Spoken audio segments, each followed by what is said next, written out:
આજે હું તમારી સામે એક એવી વાત લઈને આવી છું જે કદાચ તમારા જીવનમાં ભક્તિનો એક નવો પ્રકાશ પ્રગટાવી શકે છે। મારી વહાલી બહેનો, પુરુષોત્તમ માસ હવે પૂર્ણ થવા આવ્યો છે। કોઈએ એકટાણું કર્યું હશે, કોઈએ ઉપવાસ કર્યા હશે, કોઈએ ભાગવત સાંભળ્યું હશે, કોઈએ મંદિરે જઈને દર્શન કર્યા હશે, કોઈએ તુલસીજીની સેવા કરી હશે। પરંતુ આજે હું તમને એક પ્રશ્ન પૂછવા માંગુ છું કે જો ભગવાન તમારી સામે આવે અને તમને પૂછે કે આખા પુરુષોત્તમ માસમાં તે મને શું આપ્યું, તો તમારો જવાબ શું હશે? જરા વિચારજો। જય શ્રી કૃષ્ણ, રાધે રાધે મારી વહાલી માતાઓ, બહેનો અને કૃષ્ણ ભક્ત પ્રેમીઓ। ઘણીવાર આપણે ભગવાન પાસે માંગતા તો ઘણું હોઈએ છીએ, મારા દીકરાનું ભલું કરજો, મારા પરિવારને સુખી રાખજો, મારા ઘરમાં શાંતિ રાખજો, મારી મનોકામના પૂર્ણ કરજો। પણ શું આપણે ક્યારેય ભગવાનને કંઈ આપ્યું છે? ભગવાનને પૈસાની જરૂર નથી, ભગવાનને સોનાની જરૂર નથી, ભગવાનને મોટા દાનની જરૂર નથી। ભગવાનને જોઈએ છે માત્ર એક જ વસ્તુ, એ છે તમારો નિષ્કપટ પ્રેમ। અને આજે હું તમને એક કાર્ય જણાવવા જઈ રહી છું જે પુરુષોત્તમ માસના અંતે કરવાથી આખા મહિનાની સાધનાનું ફળ અનેક ગણું વધી જાય છે। પણ એ કાર્ય શું છે એ હું તમને થોડા સમય પછી જણાવીશ। પહેલાં તમે એક ઘટના સાંભળી લો। એક નાનકડા ગામમાં ગંગાબાઈ નામની એક વૃદ્ધ મહિલા રહેતી હતી। ઘર ખૂબ જ સાદું, પતિનું વર્ષો પહેલાં અવસાન થઈ ગયું, દીકરો શહેરમાં રહેવા જતો રહ્યો અને ગંગાબાઈ એકલી રહી ભગવાન ભરોસે જીવન પસાર કરતી હતી। દરરોજ સવારે ઉઠે, ઘર સાફ કરે, તુલસીજીને પાણી ચડાવે અને પોતાના નાનકડા મંદિર આગળ બેસી ભગવાન શ્રી કૃષ્ણ સાથે વાતો કર્યા કરે। હા બહેનો, વાતો કર્યા કરે, જેમ કોઈ પોતાના સંતાન સાથે વાત કરતું હોય, જેમ કોઈ પોતાના પતિ સાથે વાત કરતું હોય, જેમ કોઈ પોતાની માતા સાથે વાત કરતું હોય, એમ જ ગંગાબાઈ ભગવાન સાથે વાતો કર્યા કરતા હતા। એક દિવસ પુરુષોત્તમ માસ શરૂ થયો। ગામની બધી બહેનો ઉત્સાહ હતો। કોઈએ નિર્જળા ઉપવાસ રાખ્યા, કોઈએ ભાગવત સપ્તાહ કરાવ્યું, કોઈએ મોટું દાન કર્યું। પરંતુ ગંગાબા પાસે કંઈ જ નહોતું।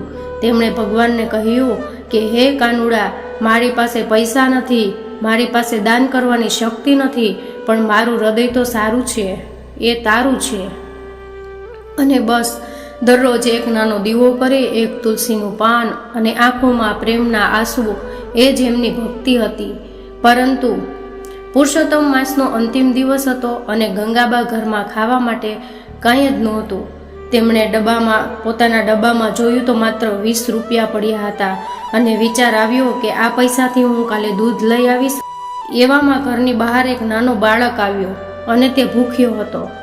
તેણે કહ્યું કે બા, 2 દિવસથી હું સારું જમવાનું નથી મળ્યું। ગંગાબા થોડી ક્ષણો માટે મૌન રહી ગયા અને પછી અંદર ગયા, પોતાના છેલ્લા 20 રૂપિયા લઈ બાળકના હાથમાં મૂકી દીધા અને કહ્યું કે બેટા, જઈને કંઈક ખાઈ આવ।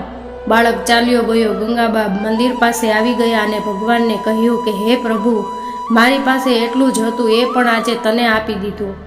એટલું બોલી તો એમની આંખોમાં આંસુ વહેવા લાગ્યા। એ રાત્રે ગંગાબાને સ્વપ્ન આવ્યું અને સ્વપ્નમાં ભગવાન શ્રી કૃષ્ણ પ્રગટ થયા। મોર મુકુટ, પીળા પિતાંબર, હાથમાં વાંસળી। ગંગાબા ભગવાનને જોઈને રડવા લાગ્યા। ભગવાન સ્મિત કરીને બોલ્યા કે ગંગાબા, આખા ગામના ઘણા લોકોએ મને વસ્તુઓ આપી છે, પરંતુ તુંએ મને તારું હૃદય આપી દીધું। ઘણાએ દાન આપ્યું પણ તે તારો ત્યાગ આપ્યો, ઘણાએ પૂજા કરી પણ તે મને પ્રેમ કર્યો। અને બહેનો, કહેવાય છે ને કે ભગવાને ગંગાબાને આખા પુરુષોત્તમ માસની સાધનાનો પરંપાર ફળ આપ્યું। વહાલી બહેનો, ભગવાનને તમારી સંપત્તિ નથી જોઈતી, ભગવાનને તમારી ભાવના જોઈએ છે। તમે કેટલા ઉપવાસ કર્યા છે એ મહત્વનું નથી, તમે કેટલા પૈસા દાન આપ્યા એ મહત્વનું નથી, પરંતુ મહત્વનું એ છે કે તમારા હૃદયમાં ભગવાન માટે કેટલો પ્રેમ છે। તો પુરુષોત્તમ માસના અંતે કરવાનું સૌથી મોટું કાર્ય એ છે કે ભગવાનને હૃદયપૂર્વક આભાર માનજો। આખા મહિનાની ભક્તિ પછી ભગવાનનો આભાર માનવો। આજે રાત્રે અથવા આવતીકાલે સવારે થોડો સમય કાઢી મંદિર પાસે બેસીને દીવો પ્રગટાવો અને ભગવાનને માત્ર એટલું કહેજો કે હે પ્રભુ, આખો મહિનો તમે મારી સાથે રહ્યા, મારી ભૂલો છતાં મારી ભક્તિ સ્વીકારી, તે માટે તમારો ખૂબ ખૂબ આભાર। અને વિશ્વાસ રાખજો, આ પ્રાર્થના સીધી ભગવાન સુધી પહોંચી જશે। આ વિડીયો જે બહેનો અંત સુધી સાંભળી રહ્યા છે તે કોમેન્ટમાં માત્ર એકવાર રાધે રાધે અવશ્ય લખજો, જેથી મને પણ ખબર પડે કે ભગવાનની કેટલી કૃપા તમારા ઉપર છે. પુરુષોત્તમ માસના અંતિમ દિવસે તુલસી પાસે ઘીનો દીવો કરવો, તુલસીજીને જળ અર્પણ કરી 11 વાર બોલજો રાધે કૃષ્ણ, કારણ કે જ્યાં તુલસી છે ત્યાં કૃષ્ણ છે અને જ્યાં કૃષ્ણ છે ત્યાં કૃપા છે. બહેનો, આખા મહિનો આપણે ભક્તિ કરી, પણ શું કોઈ ભૂલ નથી કરીને? ક્યારેક ગુસ્સો આવ્યો હશે, ક્યારેક કોઈનું દિલ દુભાવ્યું હશે, ક્યારેક કોઈની નિંદા કરી હશે, ક્યારેક મનમાં ખરાબ વિચારો આવ્યા હશે. આજે ભગવાન પાસે માફી માંગી અને કહેજો કે હે નાથ, જાણતા અજાણતા થયેલા તમામ ભૂલોને ક્ષમા કરજો. ભગવાન ખૂબ દયાળુ છે, એક સાચા પસ્તાવાથી પણ પ્રસન્ન થઈ જાય છે. જો તમારી શક્તિ હોય તો ગરીબોને ભોજન કરાવવું, એક ગાયને રોટલી ખવડાવી, પક્ષીઓને દાણા નાખવા, જરૂરિયાતમંદોને મદદ કરવી. અને દાન મોટું કે નાનું નથી હોતું, દાન પાછળનો ભાવ મોટો હોવો જોઈએ છે. મારી વહાલી બહેનો, એક દિવસ આ ઘર રહી જશે, આ સંપત્તિ રહી જશે, આ દાગીના રહી જશે, આ દુનિયા રહી જશે, પણ સાથે શું જશે? માત્ર ભગવાનનું નામ, માત્ર ભક્તિ, માત્ર સારા કર્મો અને માત્ર પ્રેમ. એટલે આજે જ ભગવાન સાથેનો સંબંધ મજબૂત બનાવો.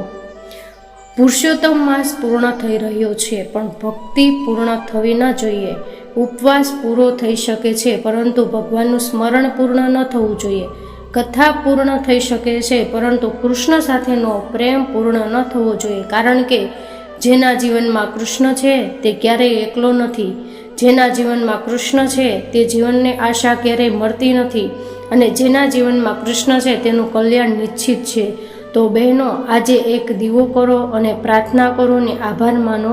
એકવાર હૃદયથી બોલજો કે હે કાનુડા, હું તમારી છું ને તું મારો છો. વિશ્વાસ રાખજો, ભગવાનના આશીર્વાદ તમારા પરિવાર પર વરસશે, તમારા સંતાનો પર વરસશે, તમારા ઘર સુખ શાંતિ અને સમૃદ્ધિ આવશે. બોલો જય શ્રી કૃષ્ણ. રાધે રાધે.